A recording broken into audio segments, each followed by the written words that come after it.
Hola, ¿cómo están? Buena tarde a todos. Bienvenidos a otro episodio del podcast y de este canal de YouTube, en donde, bueno, pues el día de hoy traemos un tema bien interesante y sumamente importante de relevancia para lo que estamos viviendo en estos momentos con lo que, bueno, pues todos saben, con la pandemia del COVID-19. Y bueno, pues el día de hoy me acompaña una persona que nos va a resolver todas las dudas, nos va a explicar todo lo que está pasando alrededor de la vacuna, cuáles son los avances, los retos de la vacuna del COVID-19. Y estoy hablando nada más y nada menos que del químico farmacéutico industrial Josué Bautista Arteaga. Él es egresado de la Escuela Nacional de Ciencias Biológicas del Instituto Politécnico Nacional, con 14 años de experiencia en la industria farmacéutica. Cuenta con un diplomado en Administración Farmacéutica por el Instituto Tecnológico y de Estudios Superiores de Monterrey, miembro del Grupo de Trabajo para Farmacovigilancia en FIFARMA, la Federación Latinoamericana de la Industria Farmacéutica, y EFPIA, la European Federation of Pharmaceutical Industries and Associations. Ha participado como ponente en diversos foros nacionales e internacionales de regulación sanitaria, investigación clínica y farmacovigilancia, disculpen, además de ser docente en materia de farmacovigilancia en el IPN, en la UNAM, AFM e INDEFARM. Dentro de la industria farmacéutica, su experiencia ha estado en las áreas de control de calidad, aseguramiento de calidad, información médica y farmacovigilancia, laborando en empresas como Wave, GlaxoSmithKline y Merck Sharp and Dohme. Su último trabajo fue en Pfizer como director senior de farmacovigilancia para América, y actualmente se desempeña como el presidente de la Asociación Mexicana de Farmacovigilancia y también es colaborador de la revista Código F de Canifarma. Así que bueno, pues sin más preámbulos, quiero darle la bienvenida a Josué. ¿Cómo estás, Josué? Buena tarde, gracias por acompañarnos. Hola Daniel, muy buenas tardes y primero que nada déjame, le envío un caluroso saludo a la audiencia de Claro. este podcast y a tus seguidores en el canal de YouTube. Para mí es un honor estar aquí, pero sobre todo un gusto el poder compartir con ustedes pues información que nos parece, como bien lo mencionabas tú, de gran relevancia, pues bueno, para nosotros que hoy en día estamos viviendo este escenario de la mano de la pandemia de COVID-19. Pues muchas gracias, Josué, y también por aceptar, pues darnos este tiempo para platicarnos. Primero, cuéntame un poquito acerca de la Asociación Mexicana de Farmacovigilancia. Sí, claro, mira, nosotros somos una asociación civil. Justamente en este año estamos celebrando los 15 años de la fundación de la Asociación Mexicana de Farmacovigilancia. Nuestra fundación fue en mayo del 2005 y fuimos una fundación en aquel momento que se generó de la mano de una necesidad regulatoria, de una necesidad conforme al escenario legislativo y de regulación que operaba en esta materia, o que para precisarlo aún más, que inició en esta materia en México. En el año del 2005 se publicó la primera versión de algo que se conoce como la Norma Oficial Mexicana de Farmacovigilancia, que es la NOM 220. Y entre un grupo de interesados, principalmente de la industria farmacéutica y de la agencia sanitaria, la COFEPRIS, se dio origen a esta asociación civil. Este inicio nos ayudó en aras de profesionalizarnos en la materia, por supuesto, como agencia reguladora y el regulado que es la industria farmacéutica, pero fíjate que muy afortunadamente hemos logrado ir más allá. Y cuando te lo digo muy afortunadamente, lo hago no desde el lado de la asociación tal cual, sino desde el lado que la asociación y las actividades con las que se relaciona trascienden en la vida de los usuarios de los medicamentos, entendiéndose estos usuarios médicos, profesionales de la salud, enfermeras, dentistas, pero no solo ellos, sino también pacientes y cuidadores de los mismos. Hoy en día, pues nos encargamos de facilitar, difundir y promover todos los aspectos que se vinculan con la vigilancia, tanto antes de salir al mercado, que se le llama vigilancia premercado, como posmercado, de prácticamente pues cualquier insumo para la salud, entendiéndose medicamentos y dispositivos médicos también. Esta vigilancia pre y post es, por ejemplo, efectos secundarios que pueda tener, cuáles serán pues, su implementación en la salud. ¿Todo esto es lo que ustedes también revisan? Sí, somos una asociación civil que se encarga de esta difusión del bien ser, de la Ok, vigilancia tanto pre como posmercado como tal, a nivel mundial y por supuesto a nivel México, las entidades que tienen todo el estatuto legal y sobre todo la voz a nombre del país y de sus ciudadanos son las agencias sanitarias, en este caso ujú, COFEPRIS en México, FDA en Estados Unidos, EMA en Europa, Health Canada en Canadá, etcétera, etcétera. Nosotros somos un organismo que se encarga más a ir de la mano con todos estos participantes y a ayudarlos a ok. difundir las ventajas, los retos y sobre todo los siguientes pasos que deberíamos estar tomando en esta materia, siempre con un enfoque de cuidar del eje más importante que está en el centro de todas nuestras actividades, que son los pacientes. Claro, Josué, precisamente por eso agradezco que hayas aceptado este tiempo para hablar con nosotros, porque sí queremos resolver varias dudas que, pues tú sabes, ¿no? Actualmente con lo de la pandemia y con las redes sociales hay mucha desinformación, se esparcen rumores, la gente no sabe para dónde mirar, a quién creer. Entonces vamos a empezar por partes.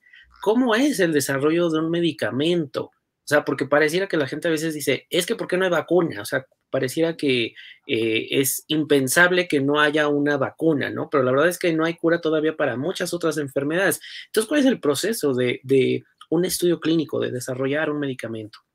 Claro, mira, es un proceso, déjame decirte, complejo y es un proceso que demanda recursos tanto en lo humano como en lo económico como en tiempo.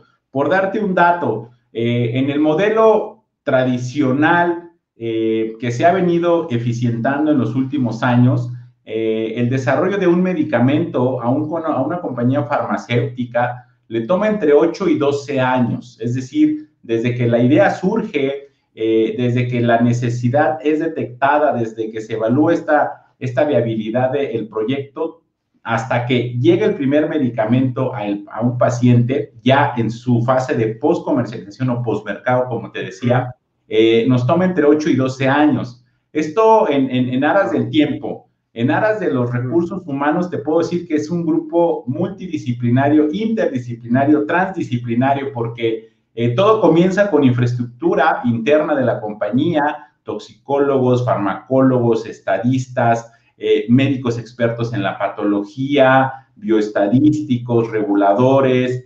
abogados, que hace farmacovigilancia, científicos que ven la parte de farmacovigilancia, etcétera, etcétera. Pero posteriormente se van sumando otros actores que no dependen y sobre todo que no nacen directamente desde el desarrollador, como son comités que se encargan de vigilar la ética del estudio que se está proponiendo, del protocolo de investigación que se está proponiendo. Sin duda, las entidades reguladoras son parte fundamental en este desarrollo, porque al final del día ellos son los que toman la decisión de si otorgan o no a ese laboratorio farmacéutico que esté interesado en desarrollar un medicamento el ok para seguir avanzando a través de este proceso. Ok. Hablando en Ujú, términos del proceso, el proceso de investigación o desarrollo de medicamentos cursa por alrededor de 4 grandes fases.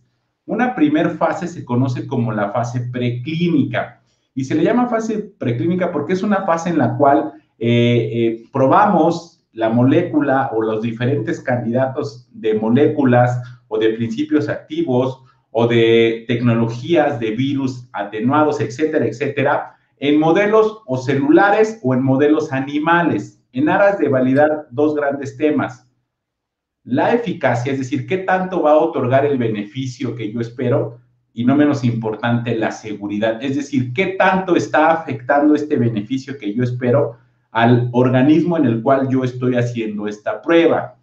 Y ujú. además, en esta fase preclínica se hace algo muy interesante que se llaman estudios de toxicología, en donde aquí lo que queremos ver es si este medicamento puede resultar, te pongo un ejemplo, potencialmente teratogénico o carcinogénico, es decir, que le genere a los usuarios, a pesar de observar el beneficio terapéutico, que les genere anomalías en su funcionamiento del organismo que derive en la aparición de algún cáncer, por ejemplo, ¿Cuál es la forma más adecuada para medir esto? Pues en modelos, ya te decía, celulares o animales.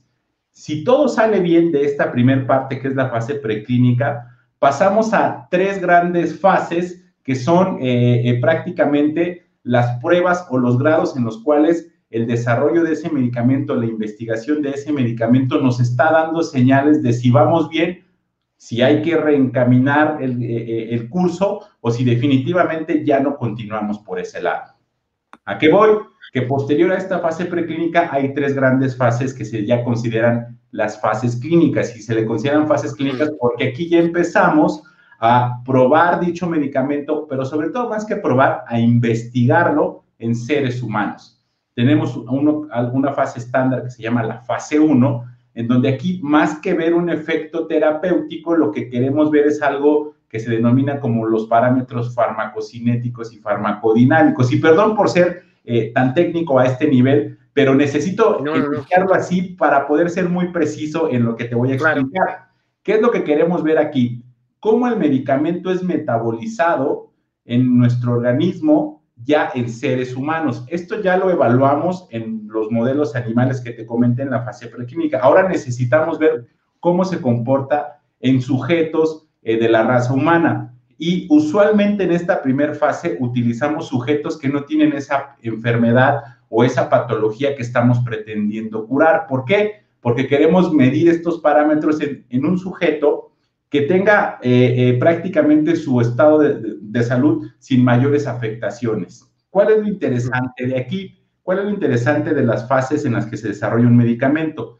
El número de personas que participan. En esta fase 1, usualmente el rango de participación no va más allá de las decenas, es decir, a lo más en parámetros estándar, por ahí participan entre 20 y 80 sujetos en los cuales se prueba el medicamento.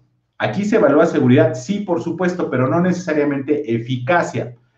Si todo sale bien de esta fase, pasamos a una fase que se llama la fase 2, en donde aquí, de pasar el número de sujetos de decenas, pasamos a centenas. En esta fase 2, como ya incluimos mayores pacientes, la otra gran característica es que no solo incluimos a más pacientes, sino ya incluimos a sujetos de investigación que tienen la patología o que tienen ese estado de salud que estamos queriendo resolver. Entonces, aquí, además de seguir midiendo seguridad, que evaluamos desde fase 1, empezamos a medir eficacia o efectividad, como se conoce ya cuando el medicamento está siendo comercializado. Si a partir de ahí los datos de eficacia y de seguridad son positivos, el medicamento tiene que pasar a una siguiente fase, que es la fase 3. Y usualmente esta fase es como la prueba de oro de todos los desarrollos de medicamentos. ¿Por qué? Porque aquí aumentamos el tamaño de la población y lo llevamos ya no a centenas, sino a miles de personas. Usualmente participan entre 1,000 y 3,000 personas como parte de este desarrollo clínico. Y es aquí en donde yo te decía que es la prueba de oro, porque es aquí en donde varios de los buenos resultados que se venían obteniendo dentro de la fase preclínica, la fase clínica 1 y la fase clínica 2, llegan a ser retados de una forma en donde ya no se comparan o ya no se comportan de la misma manera como lo habíamos venido observando en las previas fases. Y esto tiene que ver básicamente con que estamos utilizando el medicamento en un número de sujetos aún más grande, es decir, estamos metiendo más variabilidad de los sujetos, tratando de asimilar o tratando de generar un escenario como más o menos igual al real en el cual esperamos que el medicamento se utilice una vez que ya tenga este permiso para ser comercializado. Si todo sale bien en la fase 3, y es aquí en donde estamos cerrando o los 8 o los 12 años, las compañías farmacéuticas generan un paquete de información que se llama dossier y van a las agencias sanitarias de cada país en donde pretendan ellos que el medicamento esté disponible, presentan esta información a las agencias sanitarias. En México, como lo mencioné, es la COFEPRIS, y cada agencia sanitaria, conforme a sus legislaciones, conforme a sus estándares, evalúa si a ese fabricante o desarrollador de medicamento en lo particular le otorga o no el permiso para comercializar a dicho medicamento.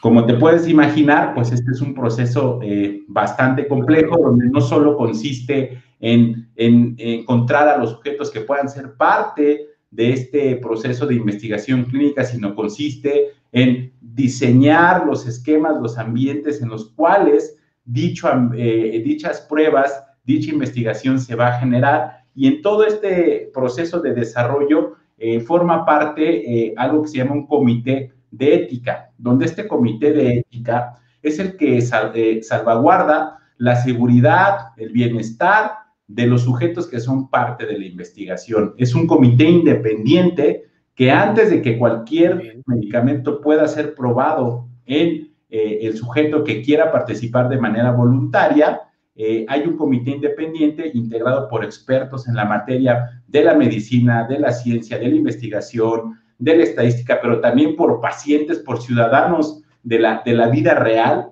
que emiten un dictamen, y dependiendo de ese dictamen, la compañía farmacéutica tendrá la oportunidad o no de llevar a cabo esas pruebas. Oye, pues súper interesante, y además, como lo acabas de decir, complejo y largo. Entonces, esto para mí ya es como, ok, hay que tener paciencia con respecto a lo que está pasando. Cuéntanos cómo va lo de la vacuna del COVID, porque yo veo que salen noticias que ya está tal laboratorio, que tal país ya tiene un protocolo, o que ya hicieron pruebas y que vamos bien. Pareciera que es muy esperanzador, pero por lo que veo, esto puede tomar tiempo, ¿no? Claro, mira, yo haría una réplica de lo que tú dices. El panorama es esperanzador, afortunadamente. Y lo digo que muy afortunadamente porque básicamente todos los estudios formales que se han conducido respecto a esta vacuna, pues han seguido todas estas mejores prácticas que a lo largo de años en la industria farmacéutica se han ido generando, y que sobre todo las agencias sanitarias, los organismos reguladores los han trasladado a leyes, a situaciones que están obligados a cumplir cualquier desarrollador de medicamentos, incluyendo nuestra misma COFEPRIS. Fíjate que nuestra legislación, conforme a lo que hoy en día está escrito en papel, que nos tomó bastantes años llevarlo a ese nivel, y que de hecho por eso la COFEPRIS hace unos cuantos años recibió la distinción de agencia reguladora de referencia por parte de la Organización Panamericana de la Salud. Hoy en día, si la COFEPRIS sigue lo que hoy en día está en sus legislaciones, en sus lineamientos, y si derivado de ese análisis que ellos hagan sujetos a estos estándares, ellos consideran o el dictamen es positivo, te puedo decir de frente que podemos tener la confianza de que ese medicamento, en este caso esa vacuna, ha cumplido con los mejores estándares internacionales. Ahora, tu pregunta es: ¿en dónde estamos? Pues estamos en un momento de gran trascendencia para estos desarrollos. Hoy en día se están investigando a nivel mundial, y esto con relación a registros de bases de datos confiables e internacionales. Se están investigando alrededor de 48 vacunas. Tenemos aproximadamente 65 protocolos que se están conduciendo ya en humanos, es decir, en estas fases que te cuento, la fase 1, la fase 2 y la fase 3. La mayoría de los desarrollos se encuentran en la fase 1, es decir, estamos probando en sujetos sanos, voluntarios, seguridad y regímenes de dosificación. Ahí tenemos alrededor de 34 protocolos en la actualidad. Que esto no significa que sean 34 países los que estén involucrados. Esos 34 protocolos puede ser que se están conduciendo, uno en México, otro en Estados Unidos, otro en Inglaterra, otro en Brasil, otro en Argentina. Eso va a depender del desarrollador. En fase 2, que es la siguiente fase, donde ya se mide seguridad y eficacia, como te mencionaba, tenemos 14 protocolos a nivel mundial. Y muy afortunadamente en fase 3, que como te decía es la última fase para poder ir con el organismo regulador y que nos dé su ok, tenemos 11 protocolos. Muy, muy, muy afortunado. ¿En dónde estamos? Pues bueno, estos 11 protocolos pues son una combinación de diferentes esfuerzos en esta materia. Está el desarrollo de Moderna con los Institutos Nacionales de Salud allá en Estados Unidos. está el desarrollo de BioNTech y Pfizer junto con Fosun Pharma, está el de Casino Bio, está el Instituto Gamaleya de Rusia, está el desarrollo de AstraZeneca con la Universidad de Oxford, está el desarrollo que está llevando Sinovac, está el desarrollo que está llevando el Instituto Wuhan de productos biotecnológicos, está Sinopharma, y hay un instituto en Australia que es el Murdoch Children Research Institute, que ellos están tratando de buscar que una vacuna que ya conocemos, que es justamente una vacuna que fue lanzada en el año de 1900, pueda mostrar resultados positivos contra COVID-19. Este es el panorama general del desarrollo de las vacunas a nivel mundial, sobre todo enfocándome en aquellos que se encuentran en la fase 3, Daniel, aquellos que, como te decía, ya están prácticamente haciendo de alguna forma pruebas finales o están conduciendo sus últimas pruebas para poder decir, con estos resultados, ahora sí voy a los gobiernos y les solicito su autorización para poder comercializar ya esa vacuna en ese país en cuestión. Wow, pues parece, como dices, sí es esperanzador, lleva su tiempo. Hay algo que quiero preguntarte dentro de todo esto que están haciendo los países, y uno que a mí me interesa mucho, creo que a todos, es México. De repente escuchamos en las noticias o leo en las noticias que México hizo acuerdo con tal país o que hizo acuerdo con tal laboratorio. ¿Esto qué significa y qué papel está desenvolviendo México en todo este desarrollo de vacunas? Claro, mira, yo te diría que México está tomando las acciones que la mayoría de los mercados o de los gobiernos en Latinoamérica han llevado a cabo. ¿A qué voy? Ellos están intentando y están trabajando duramente, estamos trabajando duramente en el desarrollo de vacunas propias, de vacunas con el sello hecho en México, lo cual es muy positivo, por supuesto. Aquí el único gran reto es que de los 4 desarrollos que están avalados en México por un comité que se encarga de revisar justamente los desarrollos nacionales de vacuna para COVID-19, estos 4 se encuentran en su fase preclínica. Como ya te conté, tenemos 11 que ya están en la fase 3, es decir, ya pasaron fase preclínica, pasaron fase 1 y fase 2.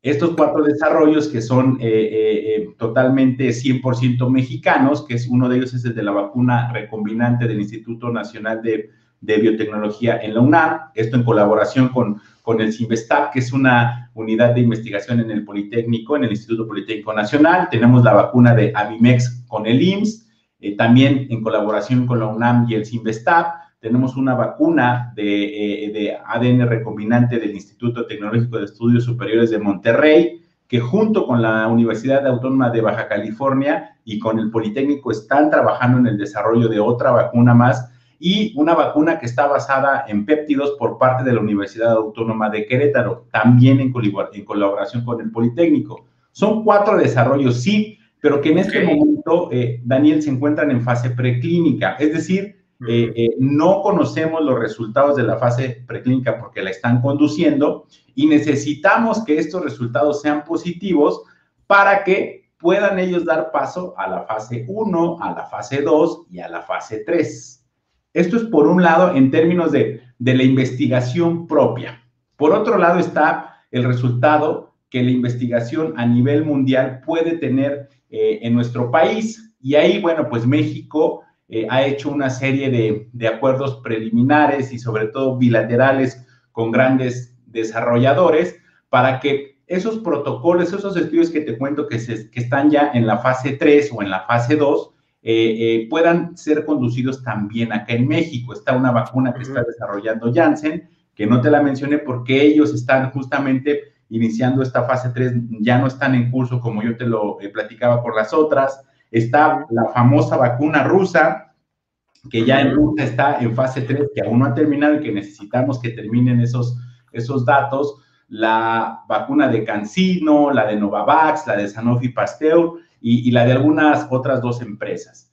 Esto es para que la investigación con el sello internacional, con el sello mundial que se está hoy en día conduciendo fuera del país, pueda replicarse y tenga datos de pacientes mexicanos. Eso es otro de los esquemas que el gobierno de México está realizando. Si me permites hacerte un comentario, por el antecedente que te compartí, me parece que reaccionamos más o menos de una manera un poco desfasada. ¿Por qué? Porque hay gobiernos como el de Brasil, como el de Argentina, que desde hace varios meses se subieron a las investigaciones que están conduciendo Pfizer y AstraZeneca. Los gobiernos pusieron el ambiente favorable, porque esta es una responsabilidad de los gobiernos, para que dichos laboratorios que están conduciendo sus estudios en Estados Unidos y Europa voltearan a ver a estos dos países y dijeran, es viable y sobre todo va con el plan de desarrollo el conducirlos ahí. Claro. Y hay un tercer brazo para concluir esta pregunta que me hacías, que es el de los esfuerzos que el gobierno de México está haciendo para con aquellos grandes desarrolladores que se encuentran pues hoy en día en la fase 3 de su vacuna. Se ha hecho un acuerdo y que inclusive fue publicado recientemente por parte de la Secretaría de Relaciones Exteriores, inclusive se hizo una ceremonia de firma de los convenios entre el gobierno de México y 3 compañías farmacéuticas, una de ellas es Pfizer, la otra es AstraZeneca y la otra es CanSino. Se pretende que a través de este primer acuerdo tengamos alrededor de 77.4 millones de dosis. Una vez que estos desarrolladores hayan finalizado su fase 3 de investigación, hayan armado toda esta información y tengan disponible esta información para presentarla al gobierno y que el gobierno la evalúe. Y en caso de que el gobierno lo considere positivo, pues bueno, estarían haciendo una parte de provisión de dosis para la población mexicana. Y otro gran elemento que está haciendo el gobierno, que han hecho varios países, es provisionar dosis a través de COVAX, que COVAX es un mecanismo que coordina la Organización Mundial de la Salud en aras de ayudar a los países a asegurar sus provisiones para vacuna de COVID-19. Aquí el fabricante, pues bueno, no sabemos quién sea aún, porque esto va a depender de cómo queden al final pues organizadas estas fichas, déjame decirlo así, de los desarrollos de la vacuna, pero bueno, ese es otro de los esfuerzos que se están generando en aras de, en el corto plazo, por decirlo así, podamos tener cierta certeza de que en México habrá vacuna para COVID-19. Qué interesante todo esto que nos estás platicando, José, porque creo que queda bastante claro que es esperanzador, pero que todo lleva un proceso, que no va a ser mañana, pero que la carrera está, bueno, hay competencia, están como que todos los esfuerzos de muchos países, de muchos laboratorios, y ahorita que mencionas la disponibilidad, creo que es una de las grandes preocupaciones que tiene la gente. Creo que son dos principales. Uno, la disponibilidad, y la otra que yo he visto que comentan en redes sociales es, bueno, ¿qué tan viable va a ser ponerse la vacuna? Mucha gente, ahora vemos esta tendencia que dicen, bueno, cuando llegue yo no me la voy a poner. Entonces también estamos viendo como que, ¿qué nos está pasando? No estamos viendo los casos. ¿Qué nos puedes comentar al respecto?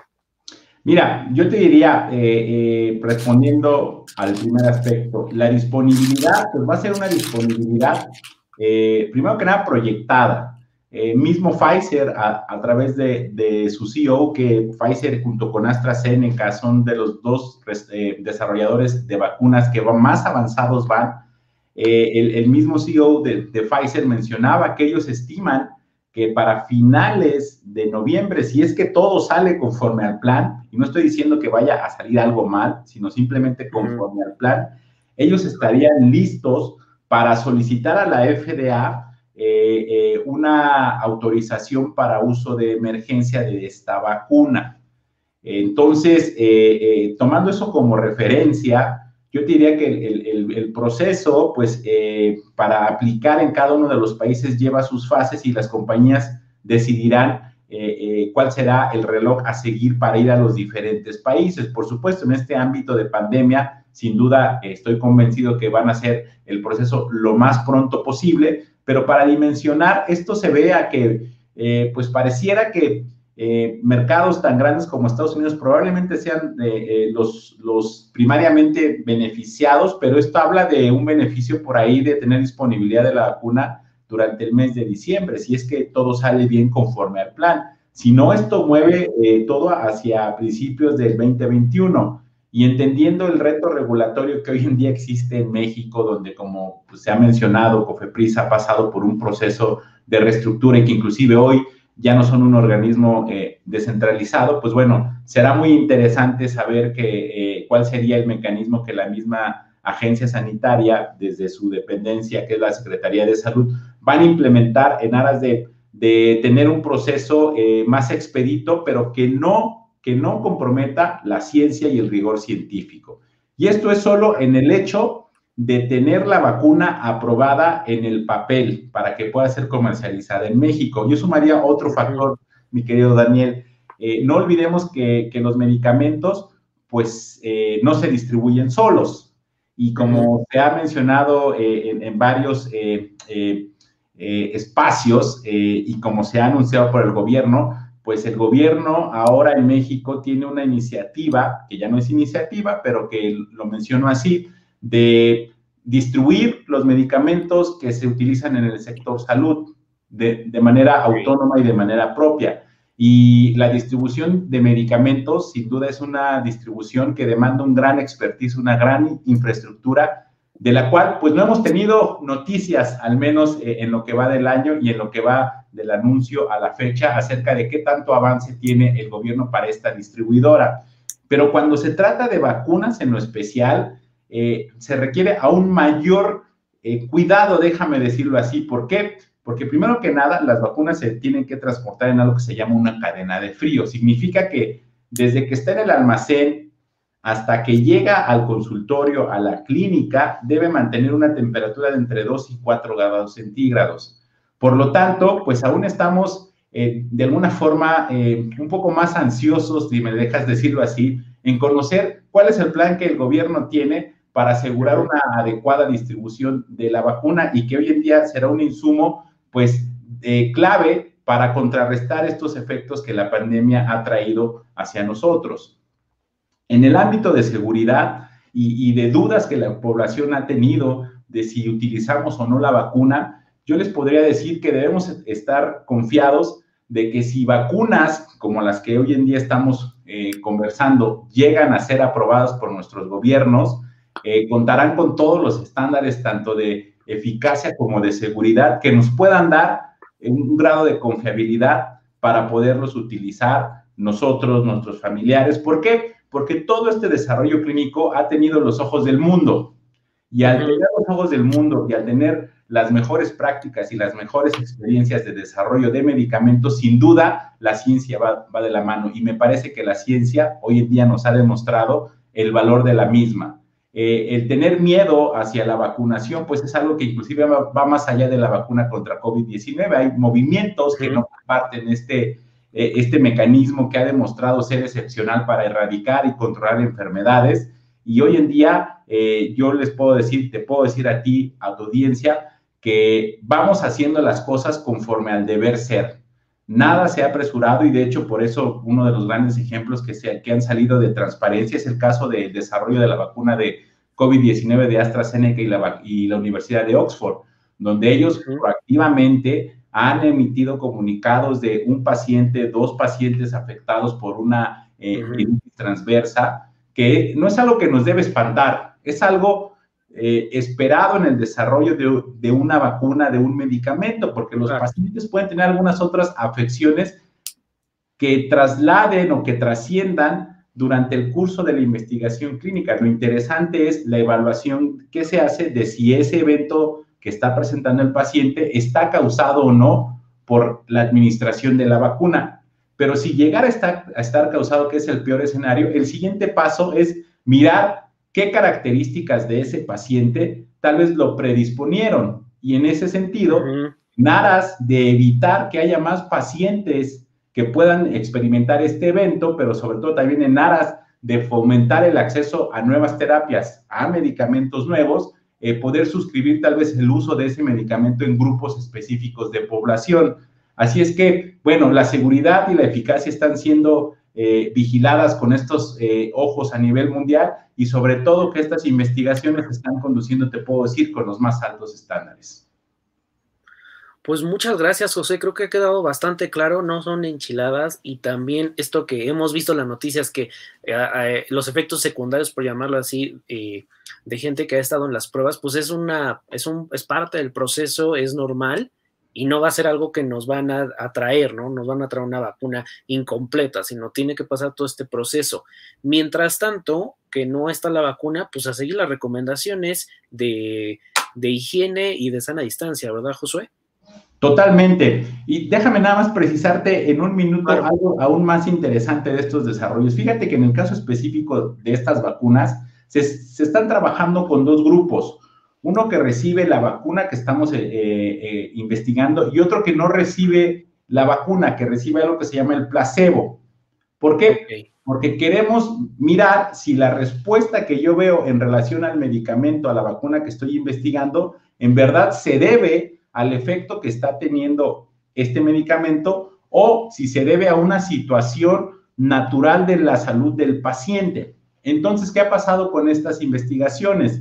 En estas investigaciones, como se llevan altos estándares estadísticos, se conducen bajo algo que se llama el doble ciego. ¿Qué significa? Que primero que nada, yo como paciente no sé si recibo placebo o si recibo la vacuna. ¿Por qué? Porque a nivel psicológico se ha demostrado que al yo saber que estoy recibiendo algo en lo particular, y de hecho un ejemplo muy sencillo es cuando estamos viendo un video de bichos o lo que sea, empezamos a sentir como son, ¿no? Aunque en tu casa todo esté perfecto, empiezas a sentir como son. El cerebro te empieza a generar ciertas ideas y emociones y percepciones de la realidad. Por eso no se le avisa al paciente cuál es. Sin embargo, el paciente muy bien sabe que o puede recibir placebo o puede recibir el medicamento en investigación, por un lado. Por otro lado, los que lo aplican, que son los investigadores, tampoco saben, en aras de que cuando el investigador evalúe los datos clínicos, no lleve esta subjetividad de, no, como es el que sí recibió el medicamento en investigación, debe tener una respuesta y este no. No, todos están con ese sesgo, digamos de así. ¿A qué voy con esto?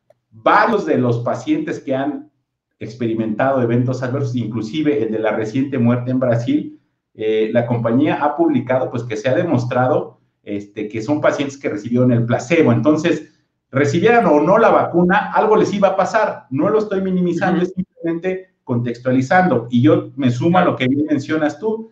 En este proceso no nos queda de otra. Europa ya nos lo mostró. Las medidas de contención deben ser permanentes y con la misma rigurosidad. Si no, lo que podemos experimentar es nuevamente un repunte de casos que nos lleven pues al esquema no solo de limitación de nuestras actividades, sino de gran impacto a la economía del país y sobre todo pues al bienestar de los mexicanos.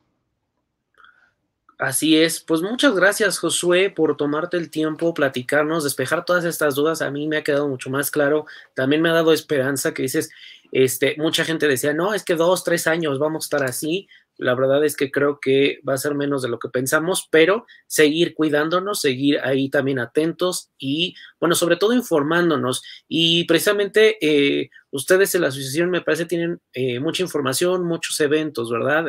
Virtuales.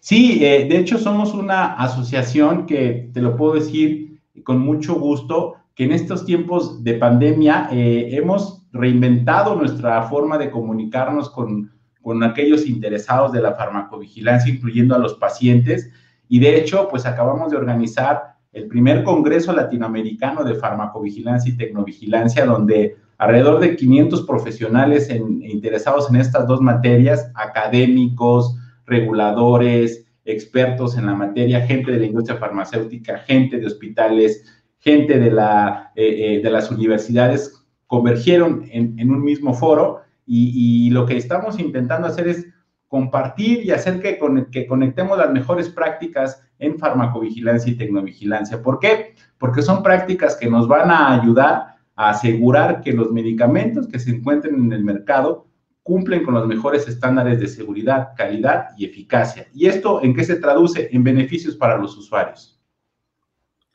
Pues muchísimas gracias, Josué. Para la gente que nos está escuchando en podcast, pueden seguirlos en Farmacovigilancia MEX en Facebook y la página es amfv.org.mx,